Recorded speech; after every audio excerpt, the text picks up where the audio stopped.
So we're just gone live. Welcome back, ladies. Welcome back to International Women in Business Summit. We had a little break. Hopefully you picked up your little kiddies from schools and we are back. But where Haley is, it's actually 8:30 in the morning. So we're going to have to wake you up a little bit. So Haley, welcome to the summit. How's it going? I'm It's so excited to be here. Yeah, great to have you here from all the way in the US. Where are you based? Portland, Oregon, which is why it's gray and overcast, but you can't tell. You can't tell. In London, but we are having quite a bit of sunshine today, so honestly. So Similar. Haley is delivering a session today on how to be booked out in your business. So if you have an online business, marketing business, you're a coach, Haley is your lady.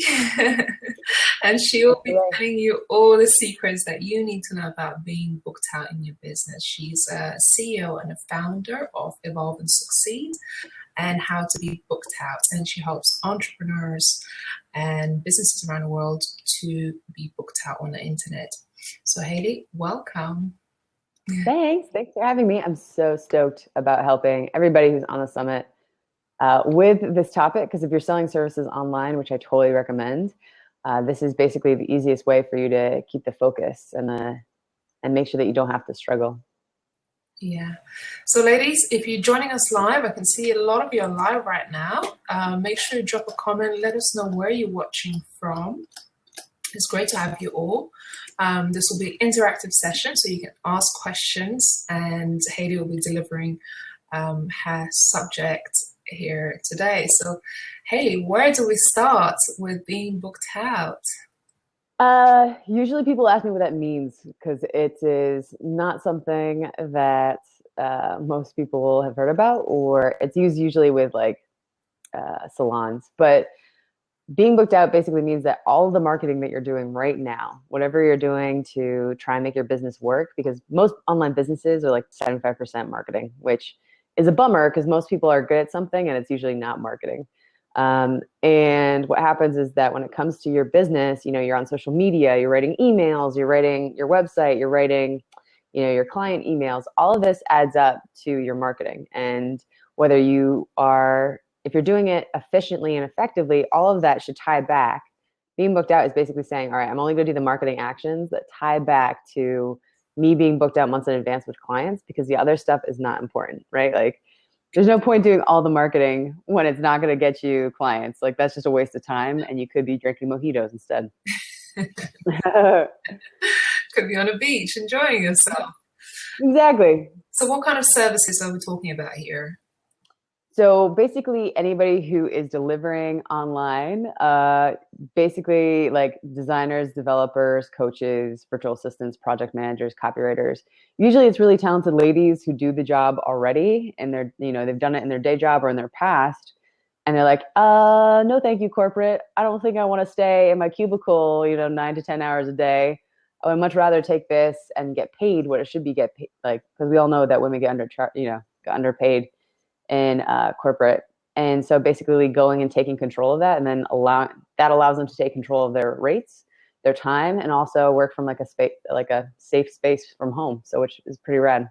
Yeah, I think there are quite a few mothers, with children at home, and they want to start their own businesses, or women living in different parts of the world and not necessarily accessible to big job markets. So I think being able to work from home and deliver your knowledge or service or product online, could be the future in generating good income.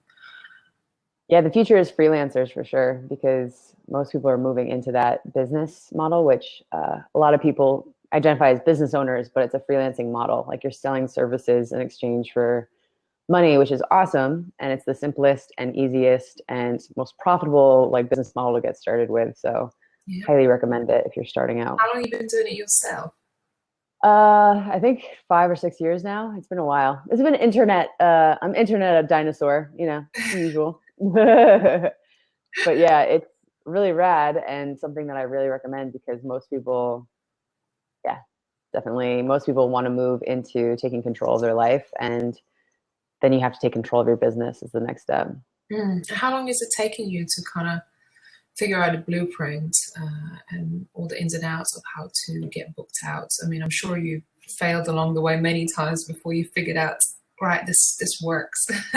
Yeah, it's actually ironic because I was able to get my clients booked out, and then I kept wondering like why I didn't have consistent clients, and I realized it's because like most things, doing it for other people is way easier than doing it for yourself. And then what happened is that I would have like a really great month, and then I'd have an okay month, and then I'd have like a dead quiet month. And so what happened is that I was like, okay, I can't keep doing this anymore.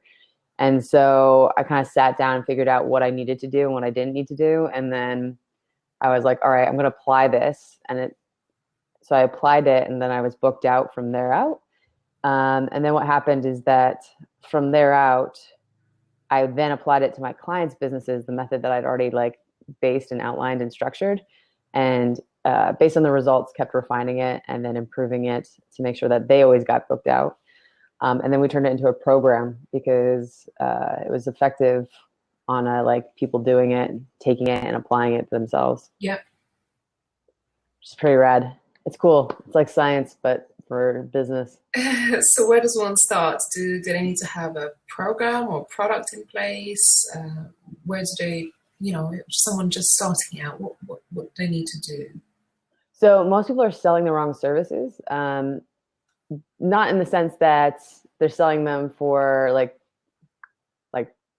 they have services up, but nobody wants to buy them, right?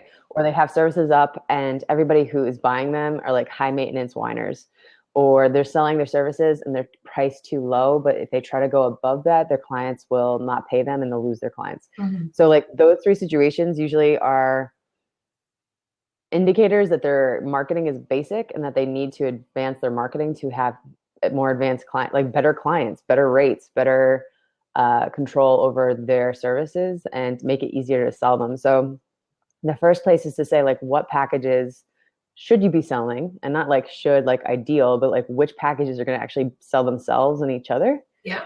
And then figuring those out, because most people just kind of throw services up there or they'll copy and paste somebody else's and they're like, this must work. I'm looking at you graphic designers. You always are like, we're just going to sell the same exact 3 packages all the time. You don't have to do that, buddy.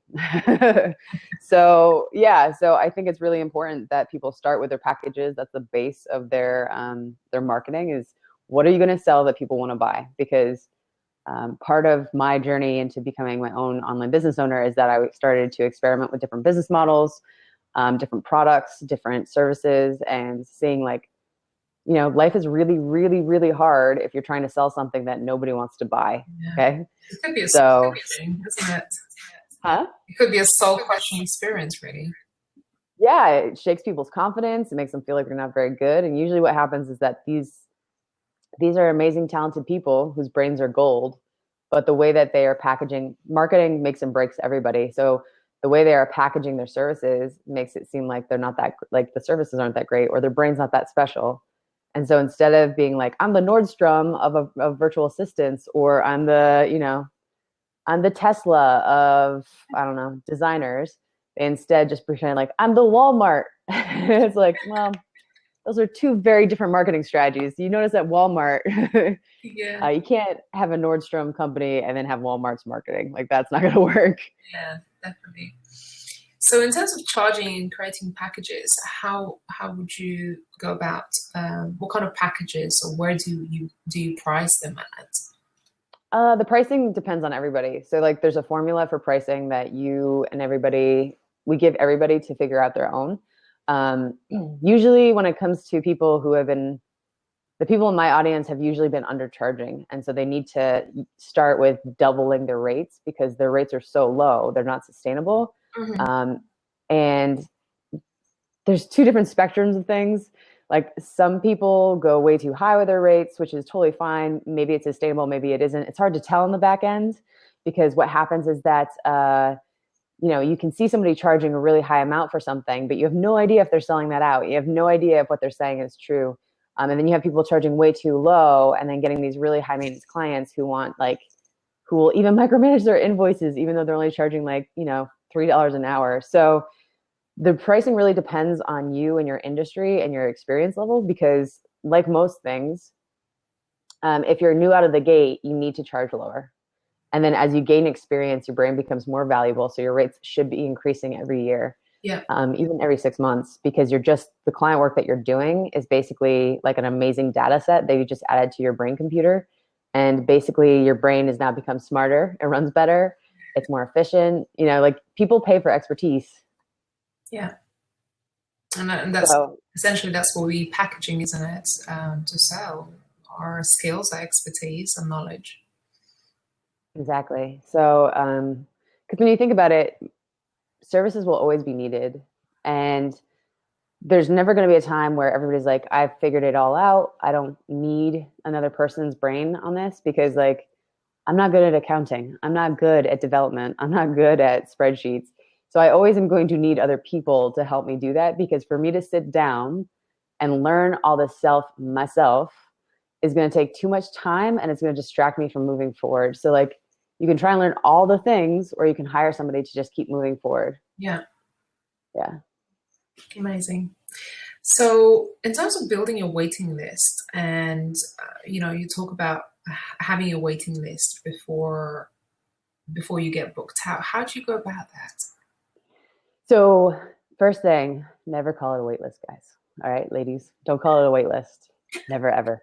Because nobody wants to go on the weekend to their dentist waiting room and hang out there for the afternoon. Nobody is going to want to go someplace to wait. So wait list is just more of an internal term for you to be like, okay, these are the list of people who are willing to, who want to work with me, who can't work with me right now, but that they are like really hot leads. And so what happens is that what you can do is, I recommend you should have like a back end setup where you have like a form that people fill out to want to work with you, so that when you go and you're ready to work with people after 3 or 6 or 12 months, you can go back to them and say like, hey, I'm ready to work with, 3 new clients. If you want to be one of those clients, just sign up here. For those clients, though, for the people on the wait list, you do have to cultivate a relationship with them in the meantime, but you can automate most of that. You can automate pretty much most of your marketing.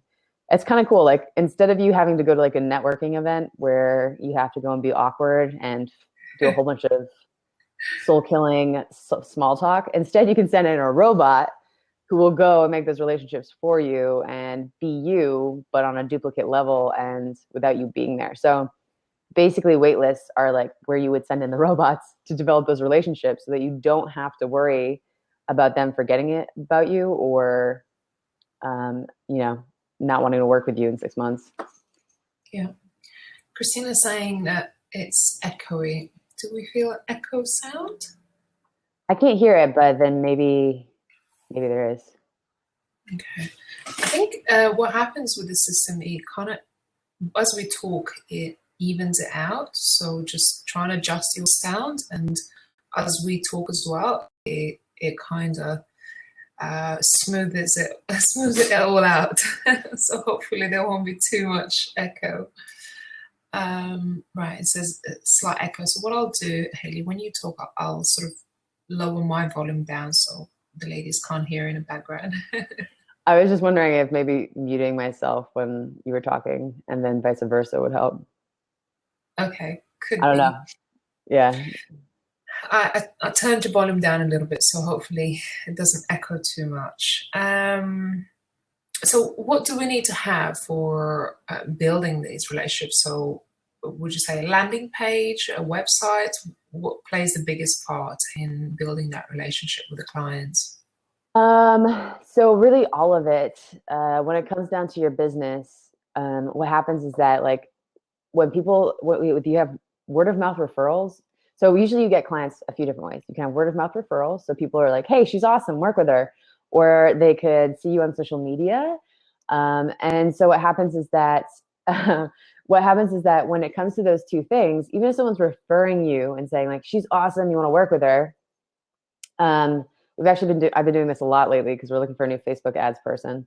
And you go and someone's like, this person is awesome. And you go to their website and you're like, they have nothing about Facebook ads on here. Like they have literally nothing they're selling like, those nutrient shakes. And you're like, this is confusing and disturbing on multiple levels. So what you really need to do is you need to make sure that you have a congruent and consistent online presence for what people are recommending you for, and also for what you want to sell.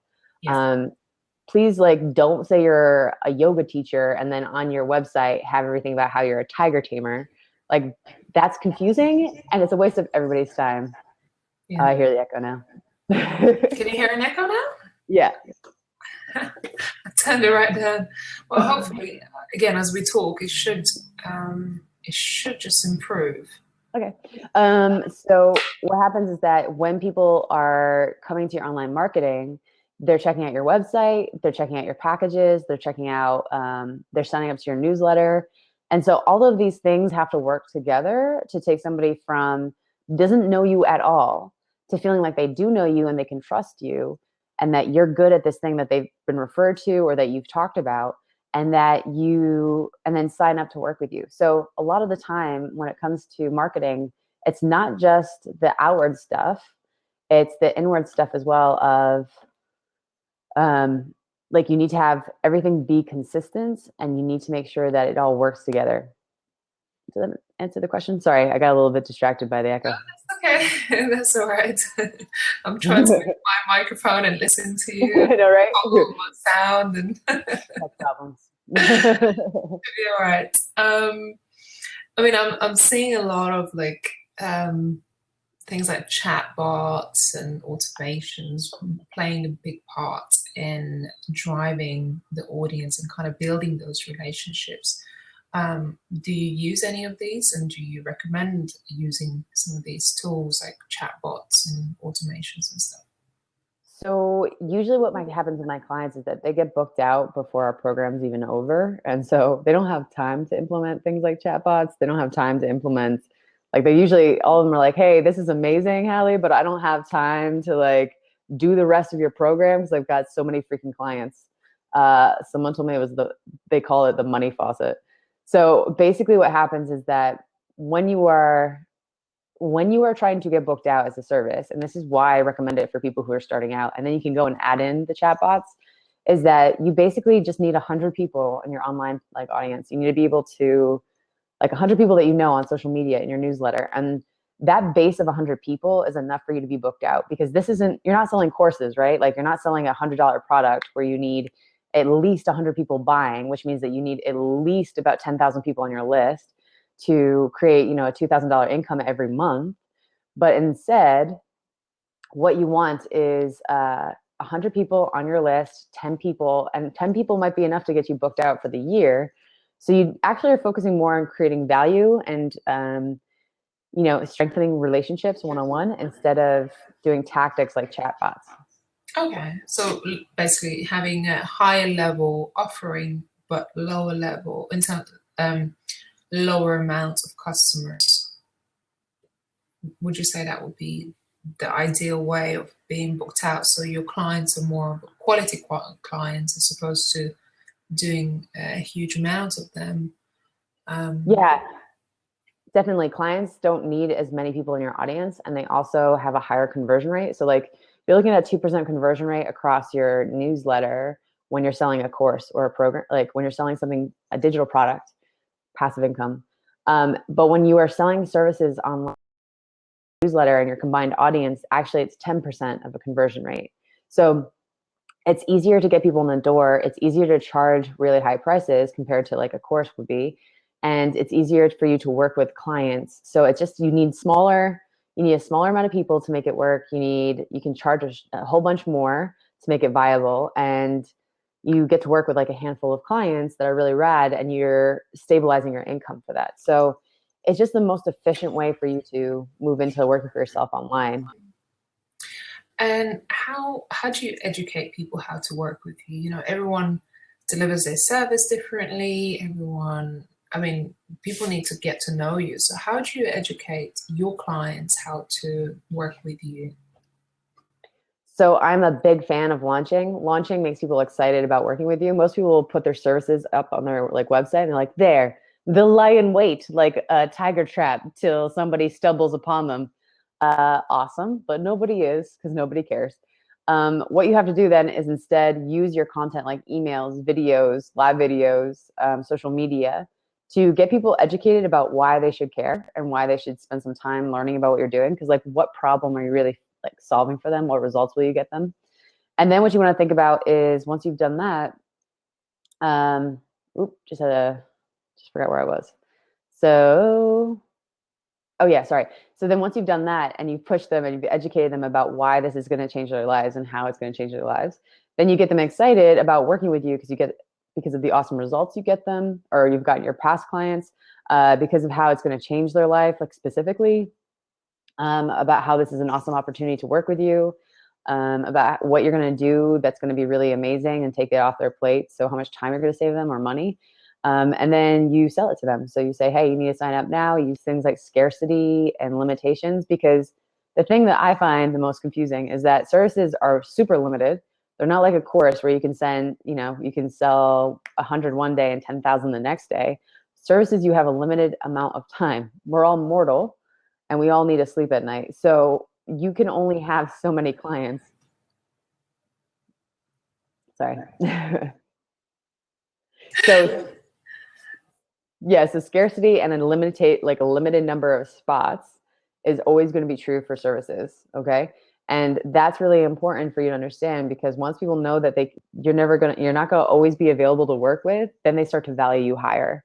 Because if people think that you're constantly available, you become like a side piece, right? Like nobody really values the side piece. So what you want to do is instead figure out, how can I convey the value with numbers and urgency and deadlines, because human beings forget that we're going to die, and we forget that we have to focus on the things that we think are important. Otherwise, they're never going to be accomplished. So we kind of have those, like, we're going to live forever. That's how we approach life, but that's not how we should approach our marketing, because it's not true, and we need to remind people. Yeah. So using that scarcity model and just saying, look, I can only take 5 coaching clients, and that is all I can do. And you have a limited amount of time. So really using that as a tactic to drive more business, isn't it? Yeah, definitely. And even just saying things that are true, like, I'm raising my rates soon, because you should be raising your rates soon if you've been working with awesome clients. Yeah. And in terms of having like a taster session with you or like a discovery call, do you offer those, and how does it work with doing a just taster sessions? Yeah, I totally don't recommend consult calls. People use them as a crutch when it comes to their business, and it's a crutch for poor marketing. People are like, everybody's signing up for my consult calls, and I'm giving like an hour or even 2 hours of pure value. And I'm like, please stop doing that, like right now. All you're doing is enabling tire kickers, who I like to think of as raccoons, because they're cute and fuzzy and you think you're going to love them forever, and then they run away with everything that you love. So basically what happens is that you want to make sure that when it comes to your business, you really, really need to have education in place, because consult calls, you can't have everything happening on like one page or one consult call. You should have people coming into consult calls, if you do them, where they are educated and they're already excited to work with you, so that by the time you do a consult call, they're like, just take my money. I just need to ask you this one question, like, take my money. So what happens though is people try to cram all the education and excitement and selling into one consult call, and it ends up not working out, because most people suck at selling themselves. Most people suck at, doing that whole process in a call. So what I recommend instead is to leverage and to have more advanced marketing, where your website, your blog posts, your sales pages all do that. And really what it should look like is somebody comes in via social or word of mouth. They go to your website, they see that you are awesome at the thing that you have been referred for or that you've been talking about online. They see that on all of your pages that you're really great at this, and that you get people results. They go to your sales page, they see your prices, and then they put down a deposit. Okay, like if you are looking for clients, that's how it should go. Um, it should be that simple, where they can go and they can book you quickly and they can pay you right away. Because I also notice a lot of people reluctant to take the money, and the money needs to be put down first. Like, we need you to get paid, because once you get paid and you're a millionaire, open that charity. But until then, you have bills to pay. So a lot of the time people like dance around it.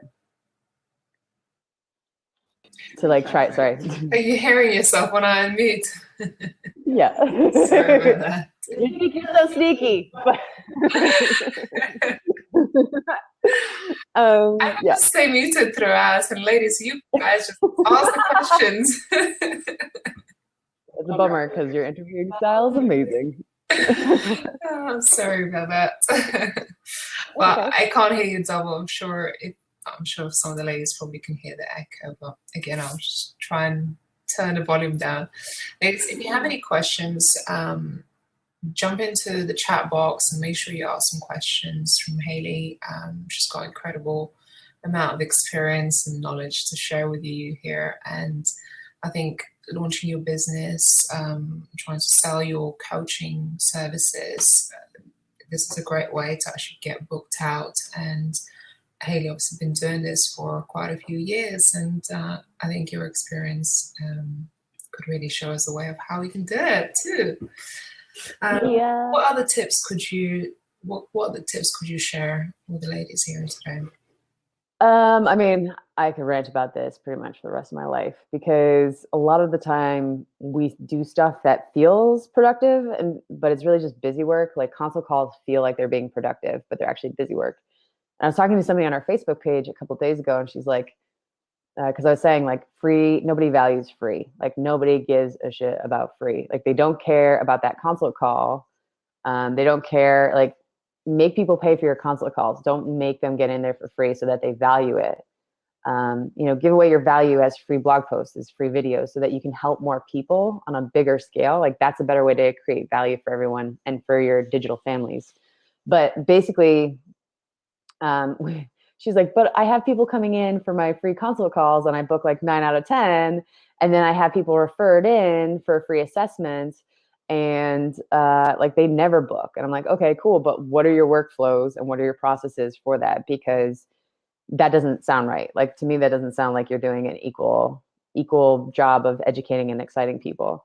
And she's like, well, everybody who books on my consult calls goes through my website and reads all my website content and then reads all my sales pages and then books the call. And I'm like, well, okay.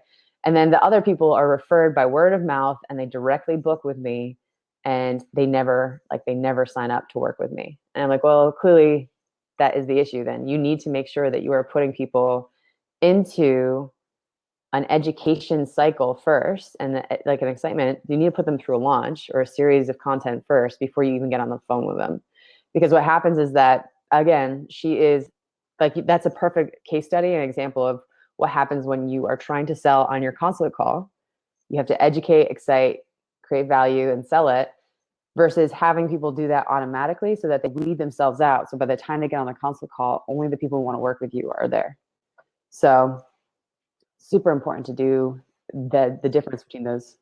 Sorry.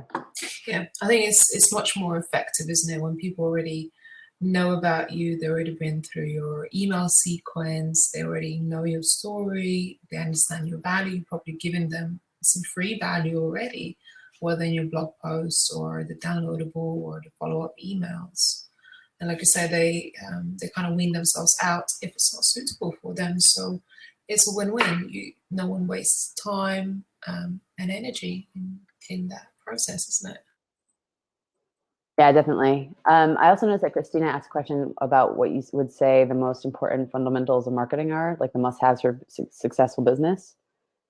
And for that, Christina, I'd say, well, it depends again on your business model. Like if you are doing services, the most important must-haves are definitely having a newsletter, definitely having a website, and then basically having a way for you to like push social media. So either you could do live video on like, I don't know if Periscope is even on there anymore, but Periscope used to be big, but Facebook Lives, Instagram Stories, Instagram Lives. Having live video is a really compelling way for people to get to know you well and quickly. So if Christina's doing wellness advocate business model and an MLM. So I don't know a lot about MLMs, but basically when you are selling something, you need a way to take people from strangers, get them to commit to being subscribers, and then from subscribers, you can have them become buyers or clients. So you need to have something to like some sort of social media, either like Post Planner or Smarter Queue, that continually updates all your social media channels with valuable content, sending people back to like a blog post or back to your website. And then your website should turn them either into clients or subscribers. And that's really important. And then at the back end, if they're subscribers, it means that they're kind of on the fence. So they're going to need more education, more excitement. And then you send them more content for that. But again, that can be set up and automated. So super important, and really, really crucial that when it comes to your business, like different people need different things. If you're doing things like products, you're going to have to do a lot of list building. So it should be things like making sure you have something like ClickFunnels or like lead pages to help you with getting the maximum out of your subscribers, or out of your traffic that lands on those pages. And also things like paid social, if you're doing something where you need a larger scale audience to make it a viable business model. Because like I said before, you can have an awesome business for the rest of your life selling services, but as soon as you move into digital products and digital services or digital courses, there's a lot of competition out there. You need much bigger numbers. You're just going to need to work a shit ton harder, even though it's called passive income. So yeah, so that's what I would recommend. And once a client's sort of taken that step with you, what experience do they have? What is the client experience going with you?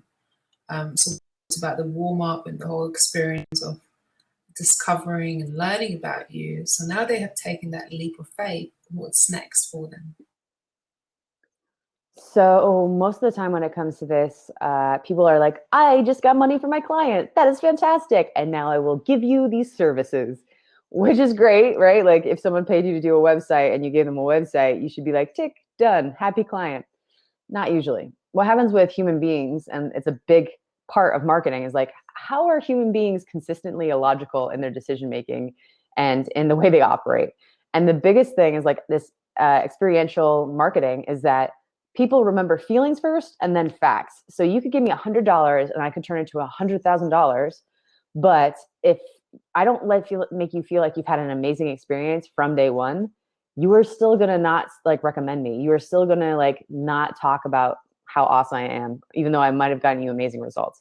And that's because human beings remember the feelings first, and then they remember the facts. Or they don't even remember the facts. You have to remind them of the facts. So part of that is you can't have a client come in and feel unsupported and feel like they aren't, like they're not being led. Clients want to be led by you because you're the expert, right? Like I don't hire copywriters or coaches or virtual assistants or designers to tell them what to do. I hire them because they are trying, like I need their help to do the thing. Like I don't care how it's done. I care about the outcome and the results. So a lot of people just treat their clients like their bosses and wait to be told what to do and feel like they don't have the power in the relationship and that they're whatever. But in reality, what should really happen is that you should be the one being like, okay, cool. You want me to take care of your Facebook ads? I'll take care of them. You want me to take care of your copywriting? I'll take care of it. And so it's your job to make sure you have the right information. It's your job to make sure that you set a timeline and that you get everything you need. And usually you'll see with your clients, like the common complaint I would hear over and over again from designers is that my clients would never give me the copy on time, like the content. And I'm like, well, that's awesome because that's an easy thing to fix. But if that's a consistent thing across all your clients, that is a problem that you need to solve. That is not a problem that your clients need to solve. Like a lot of the time people blame their clients for things not working when in reality it's their processes that are broken, not their clients.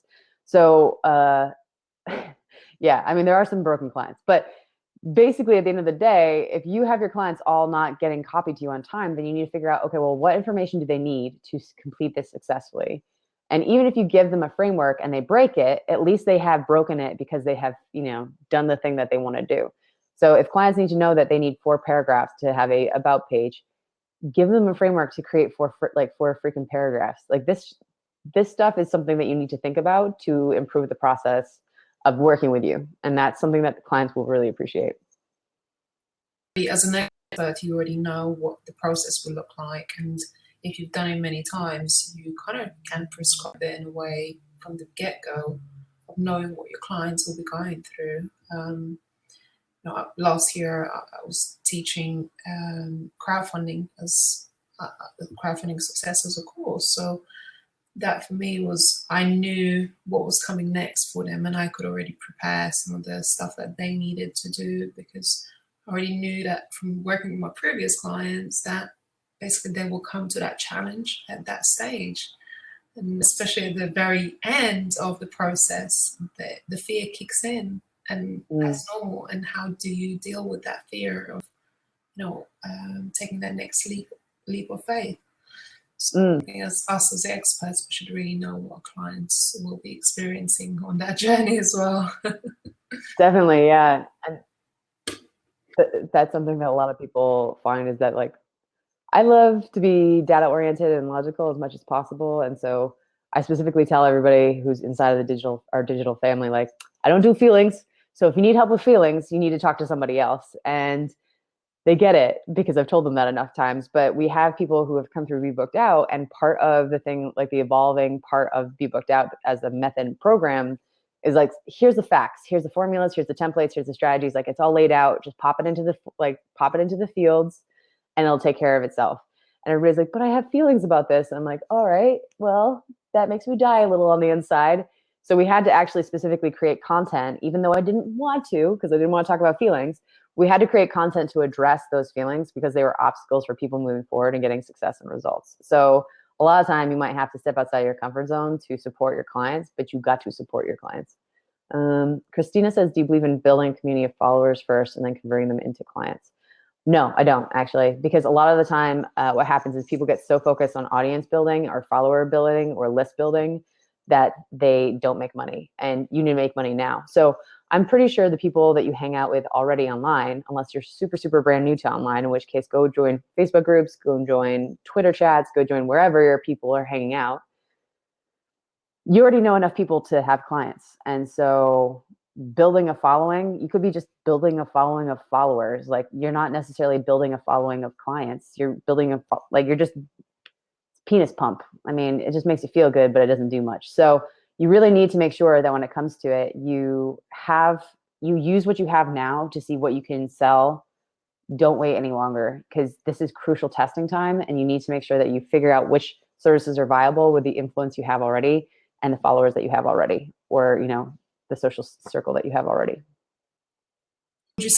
Would you test your existing client and put out like a taster of a program or product or service and see what a response is, and then do sort of the pre-launch and launch of something new? Yeah, I tried selling like 3 different services, and they didn't sell, or I didn't feel like I could deliver them well, like sustainably over time. So what I found was that I already knew. I started with my lowest common denominator for myself for what I could deliver to my clients. And then I looked at what people wanted in the area of influence I had in terms of the people I was hanging out with already online. And I was like, okay, well, this is a service I know I could deliver. This is the results it would get for the people in this community. This is the service I'm going to test right now. And so I didn't have any followers. I think I literally only had I had probably like 10 people in my newsletter tops. I had about 30 followers on Facebook and 30 on Twitter. But I was talking to people one-on-one, and I was creating relationships. And what happened is that I was like, okay, this is the service I have. This is what I want to test out. I can tell by the people I've been talking to that this is a concern for them. And so I know that as brand new to the online world that I can deliver this. And so that's what I'm going to do.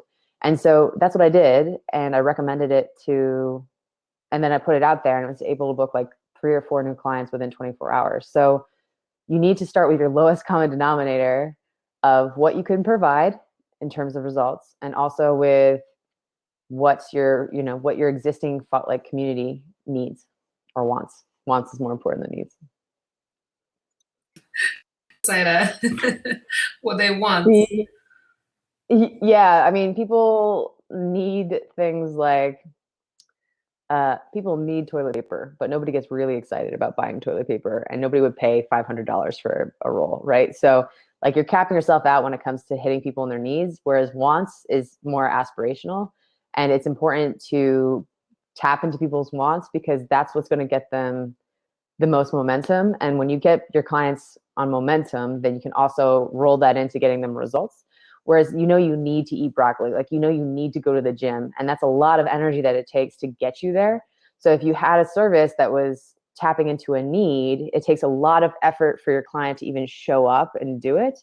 Whereas if you're tapping into a want, you have an excited client who wants to do the work. So it's basically two different sort of, even though you might be selling the same exact service, it's two very different sort of psychographics when it comes to your clients. And it's going to get them better results if you're tapping into their wants than in tapping into their needs. A different way of approaching in terms of writing your sales copy for those two things. It's quite a big thing, isn't it, to make that impact with your sales page or emails and stuff. Yeah, definitely. I mean, when you're talking to people about their needs, usually you're very factual and logical, right? Like, you need this.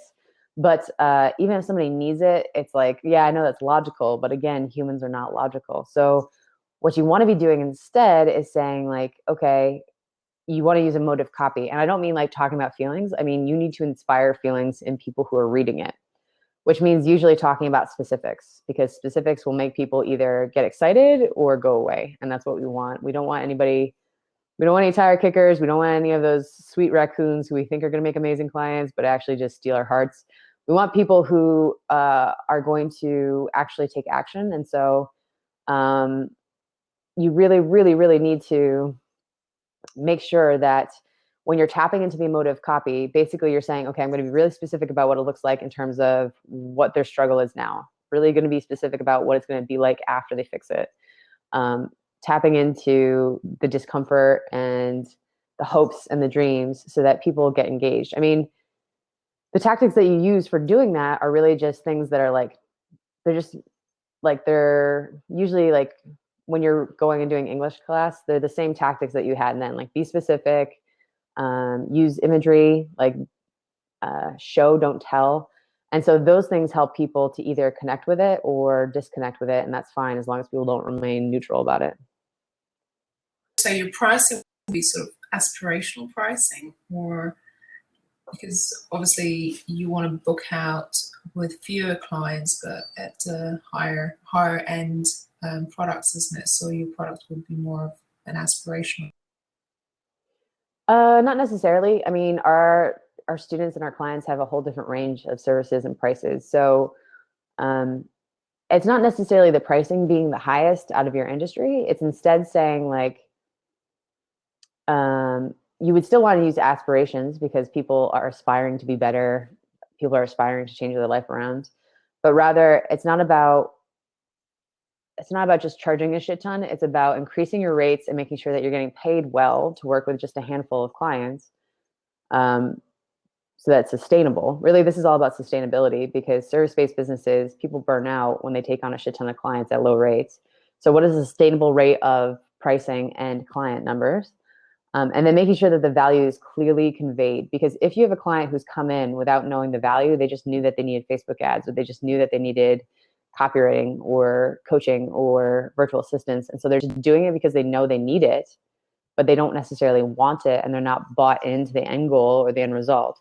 They're going to be a pain in the ass the whole time, because you're basically going to spend the rest of your relationship convincing them that this is worth it, and they're going to fight you every step of the way. So it's really about making sure that your value is clearly conveyed, so that regardless of whatever price you sell it at, people value it and appreciate it. And so that's more of the key focus. Like, I don't care what your pricing is, what level of pricing you have. Clearly, people do value more expensive stuff than they do things that they consider cheaper. But at the same time, what might be cheap for you might be expensive for somebody else, and vice versa. So it's more about conveying value and making sure that your marketing is getting the right people in the door. The ideal clients, do you actually sit down and work out who your ideal client is, and the persona, what kind of issues they will be having to be buying your product? Do you spend much time doing that? Yeah, definitely. You have to connect it to a person. Our human brains usually don't do well if I'm like, write an email, and people are like, is it like I'm writing to my mom? Am I writing to my best friend? Am I writing to my niece? Who am I writing this email to? Because it's going to be very different content and very different styles depending on who I choose. So I think a lot of the time, when people are like, I don't want to do the ideal client, they're like, I don't want to have to choose one person. Like, I'm afraid of the commitment. And I get that, but then what's going to happen is that you're not going to be able to move forward because your content is going to be vague, super vague. And you want to make sure that you are moving forward so that, and the only way to do that is by saying, like, okay, I'm going to talk to my best friend. And I'm going to write those emails to my best friend. And using that as an example, like, you can't, if you have to buy a gift and you're trying to buy a gift for someone that you don't know, it's going to be really hard to pick something, and it's probably not going to be something that they want, right? Like, so you can pick socks and maybe your dad would love that gift, but nobody else. So if you don't know who you're picking out the present for, then you're never going to pick out the present successfully. And so the who is really, really important because the present is your packages. And so you need to pick one person to start with to focus in on so that your present makes sense and the card makes sense and the birthday party and the cake all make sense. Because otherwise what you're doing is just creating something that nobody wants, that you're going to have a very hard time, selling or giving away because you haven't decided who you're going to be focusing on first. How often would you advise someone to do their launch, whether it's a product or service? So we've got clients who only want launch once a year. I've got clients who are afraid to put their services up because they're like, it is going to be a flood of clients in my inbox. Like, I cannot handle that right now. So it depends on how far you're booked out. Like, some of our clients get booked out every 4 months. Like, the developers and designers usually get booked 3 to 4 months out. So they have to launch 3 to 4 times a year. But usually they'll have repeat clients. So the profit per client is pretty high. But what happens is that you're going to end up either launching like once a year or 4 times a year max. And that really just depends on how far you're booked out, what industry you're in, and how many clients you want to work with. Like I said, one client is holding back because she's like, I do not want to have all those people in my inbox right now. So she's able to like get booked out without even having it up. Isn't it about scaling as well? At some stage, you've got to think about, how do I scale and make it accessible to more people? So it's not, because all of us, we're limited in how much we can deliver as individuals. So we need to think about, what do we do once we get booked out? Yeah, I mean, it depends. Some people want to use being booked out as a baseline for their services to turn it into maybe a program or like a group coaching program or into like a proven course. Because a lot of people will just put like slap courses up and be like, do it, but it doesn't work. So it's better to have something that's been a proven method that you've gotten results for people with, doing it with services first. Um, so scaling I usually think of as like a software company because you have a set amount of fixed costs that will never that and the variable costs are pretty limited. But when it comes to growing, usually people who are in the service-based industry really love what they do. So like our most successful clients can't imagine not being launch managers, can't imagine not being designers because that's really what they're good at. But they do want to make more money. And so usually what I say is when you want to make more money, but you don't want to take on more work, is that usually comes down to a systems issue and an efficiency issue. Because if you are somebody who works with, if you're somebody who makes the most profit from your clients doing sales pages, you need to figure out a way to speed up the production of sales pages without decreasing quality. So this doesn't become an issue rather of, you could take on more clients, but it also means that like most people create a shit ton of busy work for themselves because they want to feel busy because it makes them feel productive. Instead, what I would challenge you to do is figure out how you can be more efficient so you can have more free time to either take on more clients, to add in affiliate revenue, like affiliate promotion as a revenue stream, or to add in a course as a revenue stream.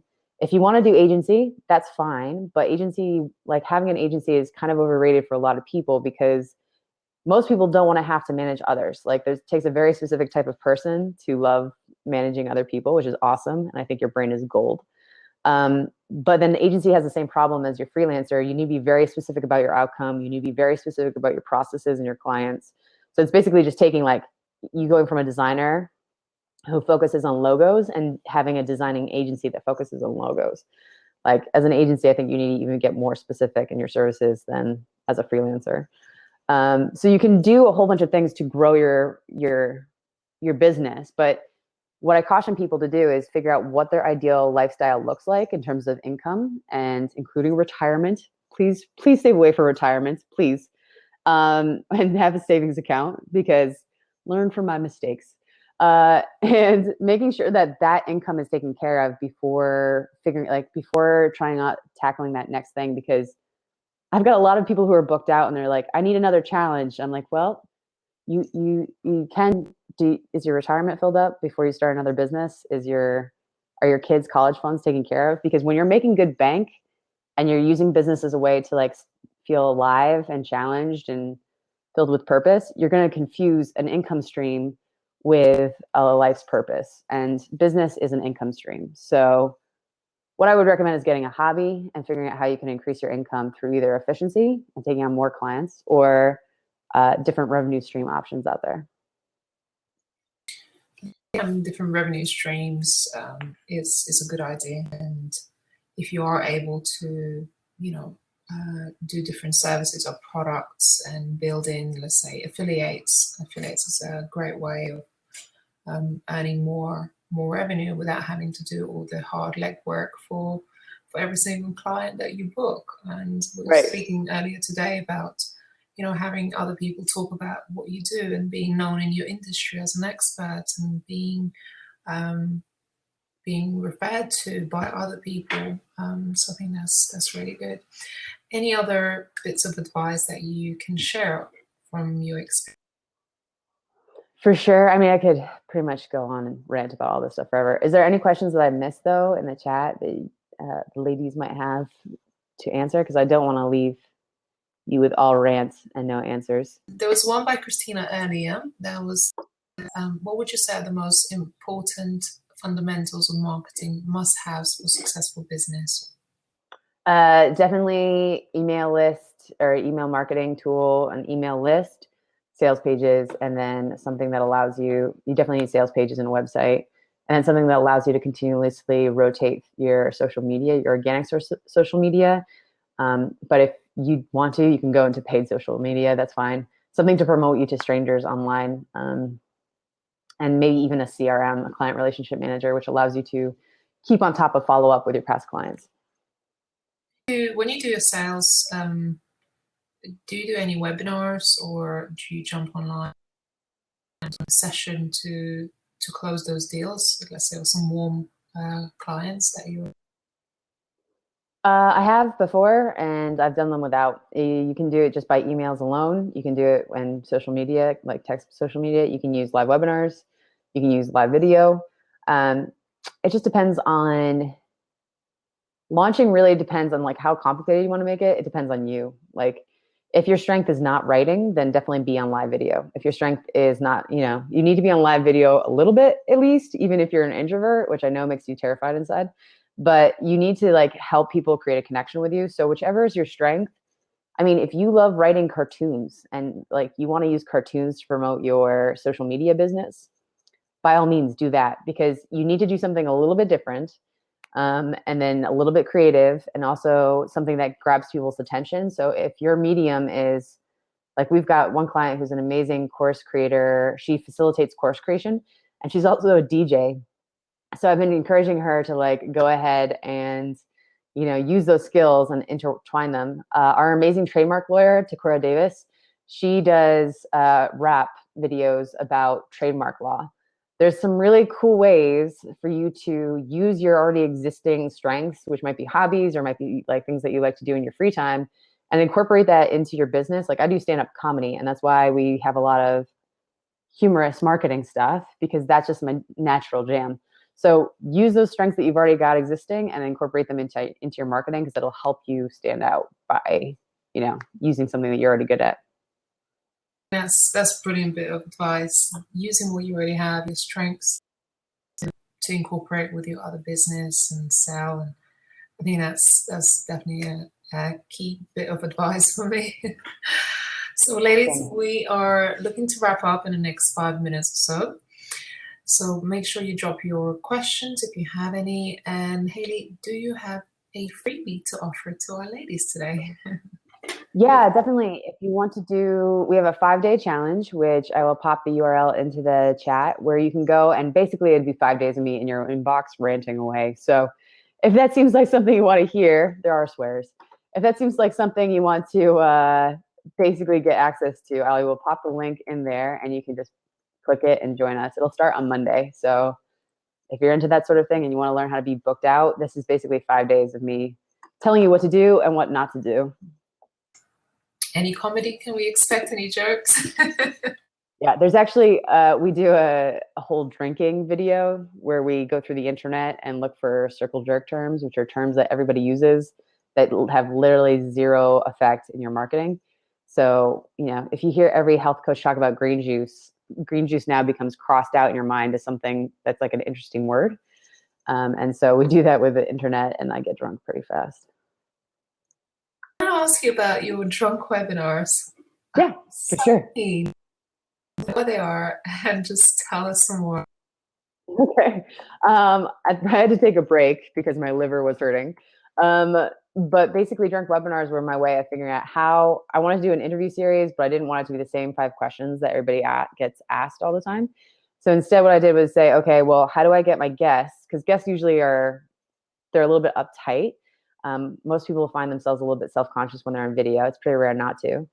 And then how could I also get it so that the people that I was interviewing would relax, the people who are watching would get really great value and feel closer to the people that they follow. So I was like, drinking really lowers people's inhibitions, and people get excited about drinking on the internet, which I thought was hilarious. And so what we did is just like, they were unscripted. They had no set list of questions because I didn't want to do that. We got people to drink, and then at the end we got asked them like 10 goofy questions, like to narrate a GIF, to sing their favorite song. And basically, I just wanted them to show up as human, because a lot of us tend to idolize people and strip them of their humanity when they start to get big. So I wanted to bring that humanity back and to be able to keep them to like kind of refresh their connection with their audiences, and I don't know, I guess be like a marriage counselor for them, because once you've been together for a while, you forget that there's a person on the other side of the screen. And really, we're all just human, and we want to be seen as human. Your solution was to get them drunk and ask them questions, and the human will come out. Yeah, basically. And it did. I mean, I love those guys everyone who came onto drunk webinars, I just adore. I mean, I feel so close to them. They're awesome people. I got to see the real them instead of just the them that we all work hard at being. And it was really great to see them reconnect with their audience and be goofy and silly with everybody and just enjoy themselves. So it was so fun. I do want to bring them back, but I also want to survive. So it's a catch-22. There are place where we can actually watch them, because I am dying curious here of at least one. Yeah. I will see if I think we reposted them on our Facebook page. Let me see if I can find them, and I'll post one of them here. But we're over on Facebook as Evolve and Succeed. We're doing them as live webinars, and then we did some as as private webinars, because we were getting real fucking drunk. So we needed to be able to. Host had to drink as well then. Yeah, and depending on the guest, I would either get real drunk or not, and I do not recommend drinking that much.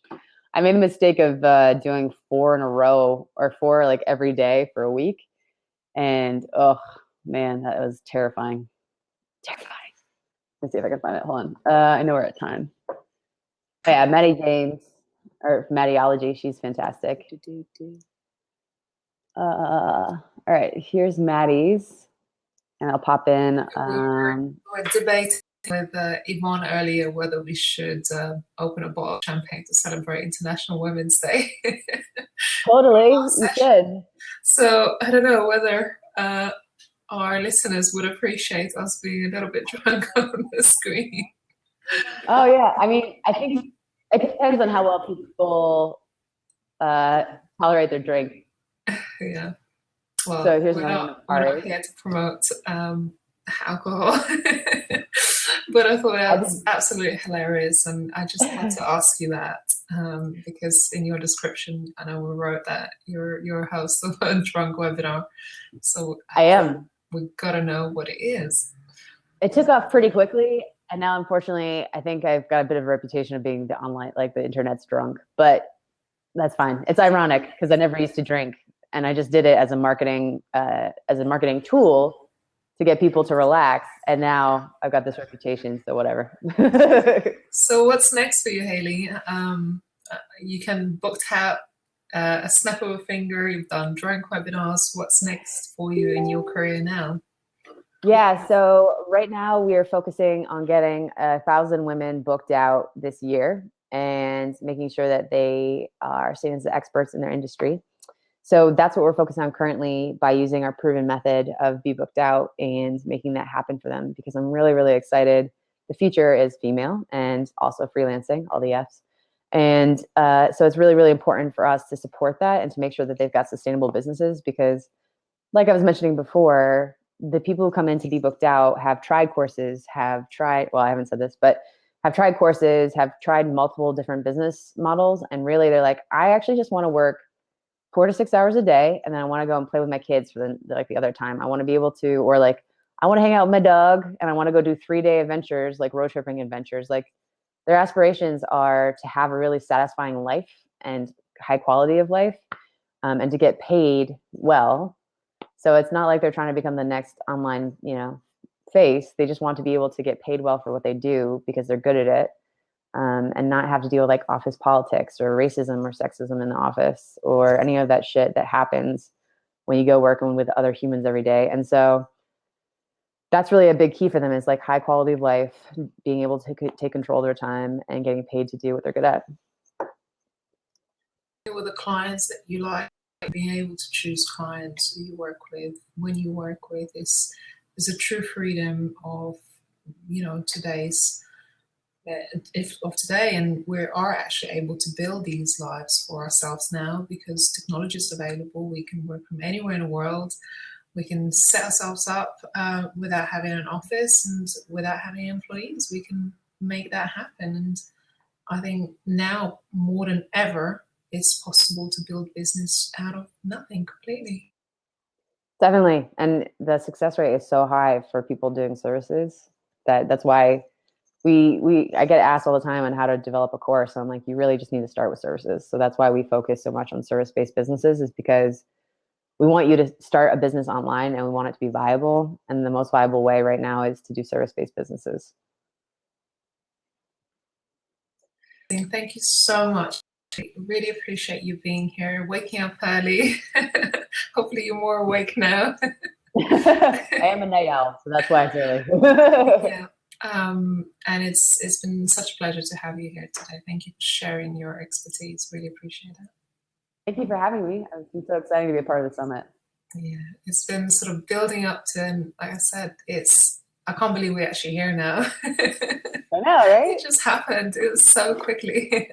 So, guys, thank you very much for watching, for tuning in live. If you're watching a replay as well, leave a comment that you're watching on a replay.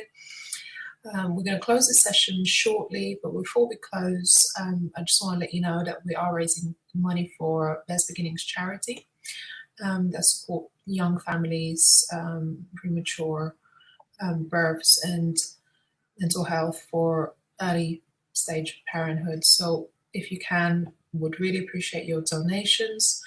We'll be closing the session. We'll be coming back in 10 minutes with Yvonne. And Yvonne got an amazing session ready for you. She's been super excited all day. She's been in her amazing dress celebrating International Women's Day. So finally, you get to see her live. And yes, thank you very much, Haley. Appreciate that. And we hope to see you in your challenge. Ladies, do sign up to the challenge. I'm looking forward to it. I'll be away next week, but I'm looking forward to actually being part of it as well and checking out your webinar. That's going to be interesting. Thanks. Yeah, you're going to definitely drink while watching them. All right. Thank you very much. So you guys stay on and we will return back in a session with Yvonne. Thank you. Bye. Bye.